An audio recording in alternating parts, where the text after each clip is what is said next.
Okay, good afternoon, everybody. My name is Cam King. This is Three Questions Podcast. I'm a little bit sweaty. I just finished doing some sprints outside, and that is one of our questions for today. Actually, I wrote these questions. They're self-submitted. I don't think I have recorded a podcast in about 5 or 6 days. So overdue, and I have exactly 30 minutes to get this done. So let's hop right into Three Questions Podcast. If you're new to this, what you need to know is we take 3 questions user submitted, and if we have a guest on, they answer those 3 questions. I work with them beforehand about that. And if I'm just doing a solo episode like this one, I'll typically take questions from the pool, or I will write the questions out myself, things that I have Googled in the past or looked up on YouTube, and things that I've come to learn. And by sharing these and sharing my points of view, not that I know everything, it helps me sort of reaffirm knowledge that I've already acquired. So these are 3 things we haven't really spoken about on this podcast today. We're going to be talking about emotional control and the value of that, how to increase HGH by 700%, that is human growth hormone, naturally, and the no contact rule. So 3 things that I have Googled and researched and tested out and tried out. So we are going to hop into this question number 1. I'm going to set my watch. Question number 1. So the value of emotional control, what is it? Emotional control is something that I'm having a hard time with today. I have a lot of different things going on, a lot of things that I put on my plate. And I find that emotional control is one of the biggest and also at the same time underrated skills that a human being can have. This, it doesn't matter what gender you are, right? Primarily male or female for majority of us. And then everyone else, right? Emotional control is a thing that's not really being spoken about in the Western world at all. And not that you need to be a stoic person, right? If you're not Ryan Holiday or Robert Greene, you don't need to be a stoic in the modern world. It's very difficult to emulate Marcus Aurelius in society today. Sometimes I wonder how he would fare in the modern world. However, I will say that being an emperor of Rome 2,000 years ago was probably a pretty stressful job. So there are a lot of good principles from Stoicism, but Stoicism is not about not having emotions. It's about witnessing your emotions with purpose. And I feel like many people make that mistake. I certainly did. I thought Stoicism was showing no emotion, having no emotion, not letting anybody else sense that you're even aware of your emotions. And for a long time, I tried to shut that stuff out with, black Navy SEAL looking sunglasses and, working out and just speaking rather monotone and not being excited and kind of being pretty morose. And that was no way to live life. I was not the coolest or best person to be around during those years. But the value of emotional control, especially for men, since I am one, it's easier for me to speak on this. I know we do have some female listeners, and I've gotten questions like, well, how come you don't speak about females? And I'm like, I don't know that anybody's really an expert about females except for that female themselves. So for men, I feel pretty good about having broad stroke opinions. And I will say that if you can work towards having emotional control, this is the greatest skill and asset that you can have in life. The value, your monetary gains that you get from this, everything in your life, the relationships, the quality, the jobs, the places, the adventures, the opportunities, everything has a piece of emotional control aspect to it, right? Whether it's 50% of it or 80% of it or 10% of it, emotional control is one aspect of all of those different things in your life. You just don't know it. And what I'll say for men is men are not respected when we lose our emotional control. For me, 2 weeks ago, I lost my emotional control for the first time in a long time. And I just lashed out at someone pretty close to me. And we're all human beings. We make mistakes, but we say things that we regret, right? That can push people away from us. And so often when we do these types of things, right, it's a reflection about how we feel about ourselves that we're projecting onto somebody else when we push these people away, which is a form of self-sabotage. We're not going to talk about that right now. Losing your emotional control on somebody it happens. You're a human being, and we have to work on keeping this at the forefront of our mind if we are going to get better. I truly, truly, truly believe that the value of emotional control will help you live a better life. And how you do that exactly is by deepening your intuition, deepening your awareness, and slowing down, right? Our world is so sped up, especially in the Western world. We try to power through everything. We try to pack our schedules. And if you ever go over to France or Italy or Spain, you'll notice that they take their time and they really don't rush about a damn thing. Over here in the Western world, we just rush and rush and rush, and we save no space for creative thought. We save no space for introspection. We save no space. We'd rather be scrolling on TikTok or Instagram. We save no space in our brains to get to know ourselves. And the only way that you can start to understand and witness your emotions is by getting to know yourself and deepening your intuition by creating space. The reason why I lost my emotional control was because I kept speeding up. I had this bad habit of just speeding up and speeding up and speeding up, and speeding up until I crash or I burn out, right? I use all my fuel, I use all my energy. I work too hard and I have no creative process. I have no creative juices. I have no space for anybody else. And when I get that way, I get very riled up easily and I get over caffeinated and underslept. And you can see how this becomes a vicious circle of, oh, I need to get all this stuff done. This is something I'm working on independently. But if you can look up emotional control or how to handle your emotions better by watching YouTubes, by reading books, by listening to podcasts about this when this sort of stuff comes up, be an active pursuer of this type of knowledge, and you will start to gain the mastery of emotional control. And it's something that you're going to work on for the rest of your life. But if you have it and you know it when somebody else has it, it's very clear, and that person becomes very respectable in your eyes and their value increases, right? That's 5 minutes on the dot. I'm going to jump into question number 2. So how to increase HGH by 700%. I looked this up a while ago. This is actually relatively new knowledge for me, probably 8 or 9 months. And HGH is human growth hormone. We all have it in our bodies, men and women. And human growth hormone spurs the growth and creation of new muscle tissues, new muscle fibers. And it's essentially telling your body, hey, all of those good nutrients that you're getting, I need those down here. Human growth hormone obviously makes you bigger, it makes you stronger, it makes you faster, it makes you recover a little bit better, and it puts on lean muscle mass and dense muscle mass at the same time. Everything improves with human growth hormone. Now, is it a synthetic drug that people inject into their bodies and there is a bad form of this? Yes. Naturally, I don't know the exact levels of what male and females in particular have of human growth hormone within their bodies, but I'll tell you this: sprinting 3 times a week for at least 5 minutes of each session will increase your human growth hormone by 700%. Okay. So literally sprinting. And I want you to think about the biology before I get into how you can do this. But the biology of it is that your ancestors were chasing down animals. Okay. Your ancestors were chasing down animals and they were hunting and killing them until they basically had a heat stroke and died or couldn't run anymore and their legs gave out. Human beings weren't the fastest, but we could run really, really, really long distances, especially in packs. And we could switch out and we could tire them down. We hunted in these sort of packs.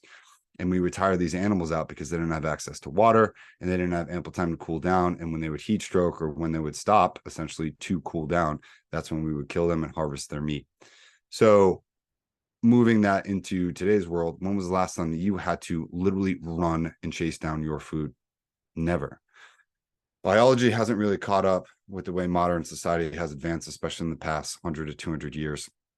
Even 100 years ago, people were still hunting plenty of buffalo and other animals out in the wild. However, we very rarely do that here. There's a small percentage of people in America that hunt, even though it seems like there's a lot. It's the smallest of all time. With that said, that means for you that our human growth hormone production, our testosterone, our chemicals and hormones that have helped us be these elite warriors and elite predators back in the day are simply not being used. So these genes are essentially turning off and our biology is starting to change, but not in the same way that time is sort of moving forward, if that makes sense. So for you, it means you have a huge untapped potential of genes that you can activate.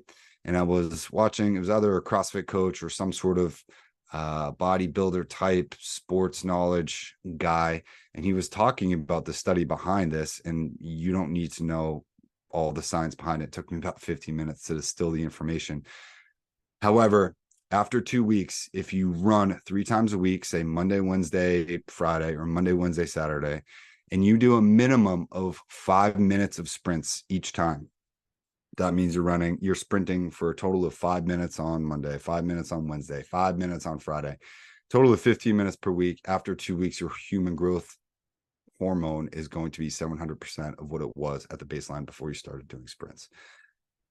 This literally activates your ancient genes. It activates your genealogy. It activates everything inside of you that was a hunter, that wants to be a hunter. And it spurs all the creation of muscle mass and growth, and improves your cognition, improves your mood.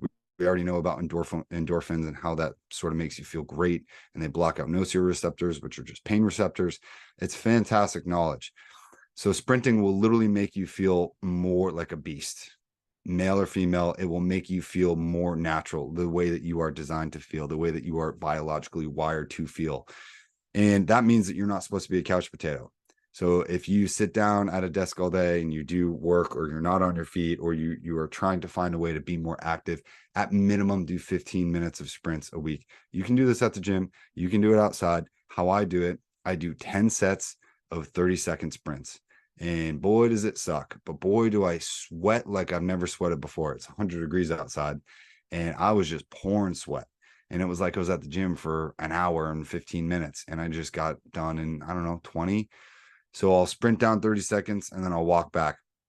And I do that 10 times. I do that 3 times a week. And I find that it revitalizes my body in such a way that I just can't comprehend. So I'm at 10 minutes there for that question. And if you have any more questions, obviously comment, reach out to me. ckcollective.co is my website, or you can reach me at info@ckcollective.co too. And last one, the no contact rule. So I came across the no contact rule, which is about in 4 relationships after a big breakup of mine about 4 years ago. And at first, the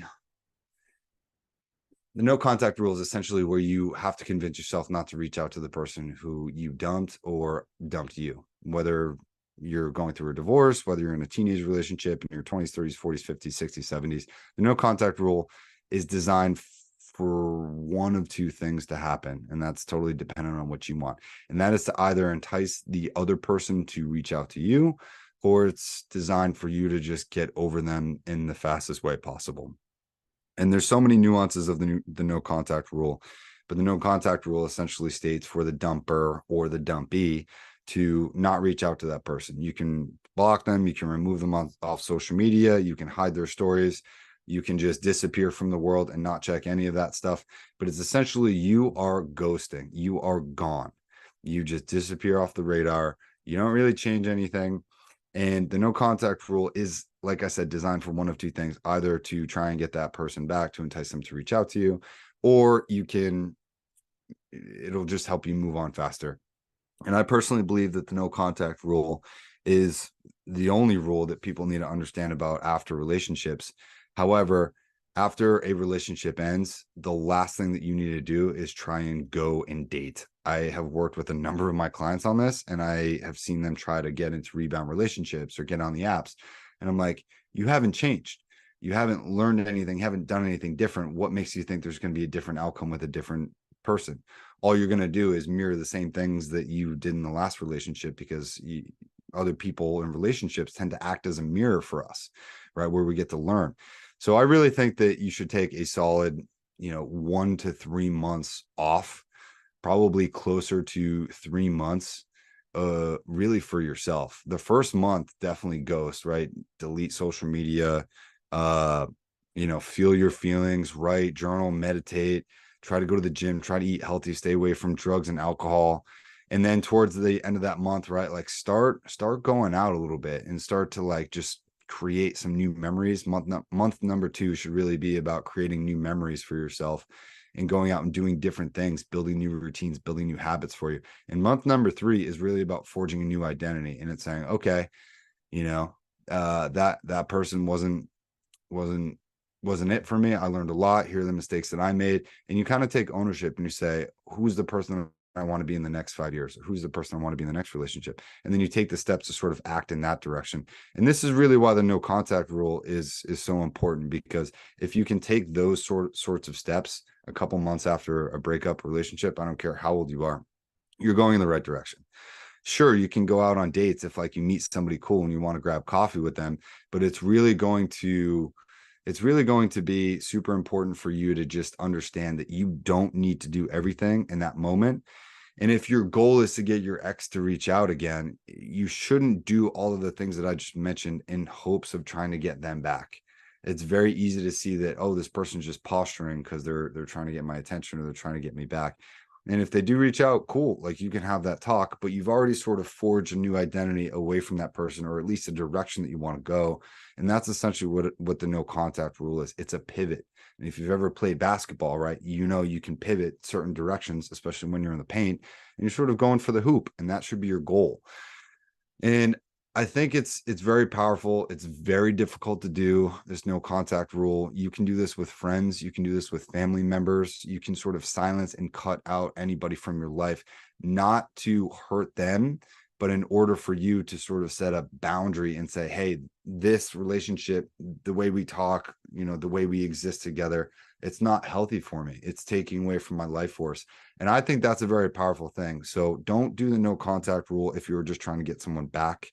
However, if you were trying to forge a new identity, if you were trying to, you know, save and protect your energy for new things in a new direction, it's a very useful thing. And I've watched countless videos on it online, and all these dating coaches, they're trying to help get you your ex back by doing the no contact rule. And that's not it, man. Okay. Do the no contact rule because you're forging a new version of yourself, not because you want someone from your past back and you haven't really changed. Make sense?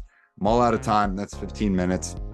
Again, this is 3 Questions Podcast, and I am forever grateful for you guys for listening. You can submit questions to 3questionspodcast@gmail.com, or go to ckcollective.co. Underneath the podcast tab, you will find all of that info. You can submit questions. You can find us on Amazon, Spotify. I think we're on Apple Podcasts now, Buzzsprout as well. And then I have a separate YouTube channel. So if you type in YouTube @_3 Questions Podcast, that's how you'll find us. Also, same Instagram handle @_3 Questions Podcast. And yeah, I'm going to be putting more clips out, hopefully doing a lot more stuff. I have a lot of guests that I'm going to be bringing on. So if you would like to be a guest, just reach out, schedule a time. My Calendly link is on there. And I really appreciate you guys listening. Have a great day. My name's Cam, and I'll see you in the next one.